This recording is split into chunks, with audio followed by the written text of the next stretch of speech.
دسته روشن شهر کلوب موسم گذشته لیگ اولی کشور را با به دست آوردن مدال‌های نقره به انجام رسانید. رهبریت این تیم در موسم جدید هیئت خویش را با یک زمره از بازیگران داخلی و لیگیونران خارجی مکمل نموده به موسم نو تیاری دیده ایستادند. نایب قهرمان چمپیونات تاجیکستان بین دسته‌های لیگ اولی در موسم گذشته تیم روشن شهر کلوب با مقصد و نیت‌های جدی به 33مین موسم لیگ اولی کشور تیاری دیده ایستاده است.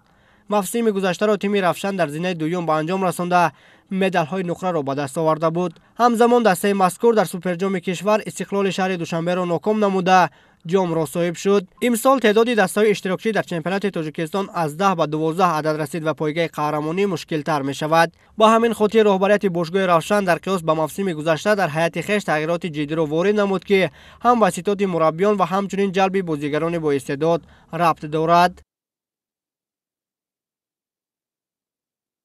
تیاری را ما در ماه январ سر کردیم. 15 ماه январ تیاری خوب است. بچه‌ها مهنت کردند، تیاری دیده ایستادیم برای موسم نو.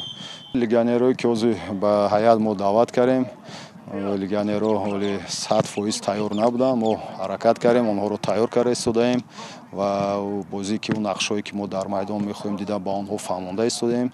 لیگیونرها حرکت خود را حرکت کرده ایستادند و مهنت کرده ایستند تیسر به دسته وارد شوند.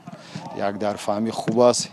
با جای طاهر مومینوف متخصص محلی مربی قبلی دسته کوکتاش اهل‌دین توردیف و سمت سرمربی باشگاه کلوب تعیین شد. همچنین به هیئت روشن یک قطار از بازیگران محلی و بازیگران خارجی جلب شدند. مخصوصا عزیزبک حیاتوف، ناظم باباجانوف، شادیجان مرادوف، محمد جان رحیموف هیئت تیم را پورا گردانیدند. قبلا سر و صداها پیدا شده بود که دروازه‌بان روشن کاپیتان این دسته یوگنی گریتسنکا از هیئت می رود، ولی این دروازه‌بان اوکراینی برای 2 سال دیگر با دسته شرطنامه خویش را تمدید نمود. یکی از بهترین فوتبالبازان دسته اسخاتا و یکی از نشانزن‌های برتر چمپیونات بختیار ظریفوف نیز به هیئت روشن کلوب پیوسته هم اکنون در موسم جدید لیگ برتر شرف این باشگاه را حمایت می‌کند. از طرف کارمندان دسته روشن کلوب به من پیشنهاد خوب شد. من به این دسته آمدم. فضای این دسته خیلی خوب می باشد. ما تمرین‌های خود را در فضای ناز گذرانده ایستاده‌ایم. می‌خواهم در سال 2024 با دسته روشن نتیجه خوب نشان دهیم.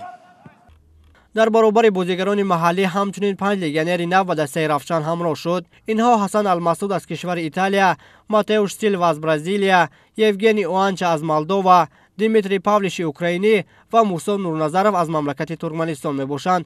در برابر یوگنی گریتسنکا، ساموئل افوری نیز این موسم با پیراهن‌های روشن بازی خواهد کرد. قبل از شروع 33مین موسم لیگ برتر باشگاه روشن 8 بازی سنجشی دایر کرده 3 باخت، 3 مساوی و 2 غلبه را به قید گرفت. نوابسته از این نتیجه غیر قناعت بخش، اهداف اساسی تیم روشن این به دست آوردن قهرمانی در لیگ اولی می باشد و برای رسیدن به نیت‌های خویش تمام بازیگران این دسته آماده‌اند. بازی‌های دور یکم لیگ اولی 6 اپریل آغاز می شود و در دور یکم دسته روشن مهمان تیم برقچی حصار خواهد شد.